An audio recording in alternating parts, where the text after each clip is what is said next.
African American women have been around for a while, and you probably think we've come pretty far in terms of equality. After all, we've had black women who've changed something different in every aspect of our society.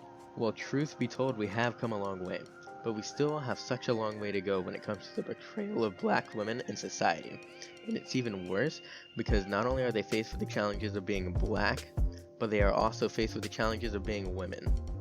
The media has a ton to do with black women either being underrepresented or not represented at all. Based on looking at the media, you can grasp basically two outcomes for black women in America: goddesses of culture that are to be respected and revered, or the poverty ridden bottom of the social pyramid. And this doesn't even begin to scratch the surface of what takes place in the music industry. Women of all colors tend to be sexualized in music, but black women tend to get the most excessive end of the bombardment. Now let me be clear. The over-sexualization of black women in music is not a race issue. Rap just happens to be the primary culprit in this issue. A little over 20 years ago, Sir Mix-a-Lot's Baby Got Back was released and became a culture phenomenon, which at the time was good because everyone was getting a look at black women and black culture and was enjoying it. But it wasn't the type of enjoyment that they needed, because this harmless little clip Oh my god, Becky, look at her butt. soon turned into this being the mainstream.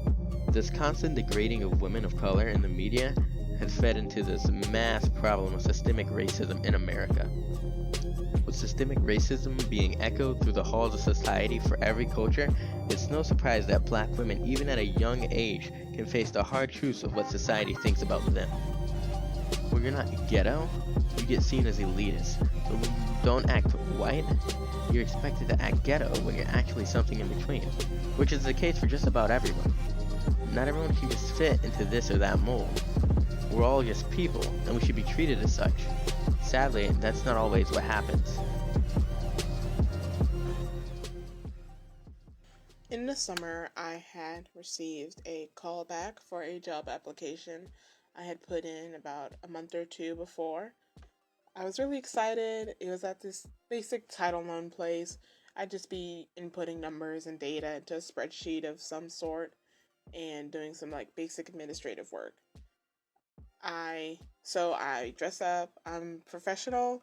I go to the facility and I'm sent back into the boss's office by the secretary. And we're just doing some basic questions, get to know you type of stuff, any prior experience I've had, and the like. As I'm answering a question, he interrupts me mid sentence and says, "Sorry, but I'm just not quite sure if someone of your caliber is qualified enough for this job."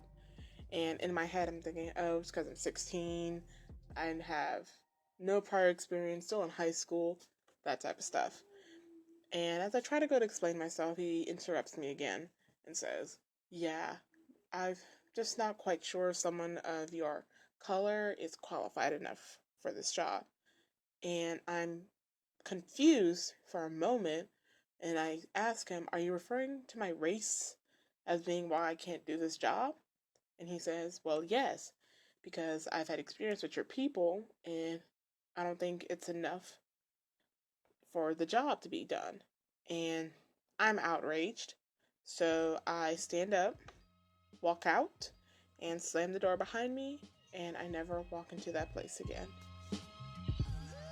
On top of the potential for stuff like this to happen, they also have to deal with all the problems that come from being black, meaning that they have a higher chance for being arrested for doing drugs than their white peers, despite them having a lower potential for doing drugs. They are also disproportionately likely to be arrested and face harsher punishments, and are 3 times as likely to be incarcerated than white women. And on top of all that, they have to make their way through an economic system that doesn't respect them, and is the cause of articles like this. Black women, who in 2006 constituted 7% of the working age population and represented 14% of women workers and 53% of black workers, yet we are largely invisible to the policy discourse about race and gender. As for fixing these broken systems, a lot of it has to do with the media. It's hard to wipe your mind of these false images that are painted in the media when the media is constantly perpetuating them. You're constantly seeing shows and commercials that are supposedly giving you insight on black women and how they behave and what they do. And for a lot of the public, this is what they remember. No, you shut the God. There aren't many shows that depict African American women in a good light because that's not what's going to get viewers and make producers money, but two actors fighting in dresses in a restaurant will. In recent years, people have started to speak out against the whitewashing of movies, and some studios did attempt to address these issues, one of them being Disney, with the making of The Princess and the Frog, which was a fairly good take on life in New Orleans if you forget about the fact that only 20% of the screen time in the movie is devoted to the Princess Tiana in her human form, and the rest of it, she's a frog running around in a swamp. The lack of media coverage that is empowering for black women isn't because there's a lack of it, it's because it's not being sought out, which is a shame because kids and adults alike need exposure to diversity or they can grow up to be discriminatory without even meaning to be. In 2010, CNN did a study on racial bias with younger kids, and the results are saddening and evidence of a problem that needs to be addressed. So show me the smart child. Okay, why is she the smart child? Because she looks like me. Okay. Show me the mean child. Okay, why is she the mean child? Because she's way darker. Okay. Show me the good child. Why is she the good child? Because I think she looks like me. Okay. Show me the bad child. Why is she the bad child? Because she's a lot darker. Show me the ugly child. Why is she the ugly child? Because she's like, a lot darker. What do you think? Shocking to you?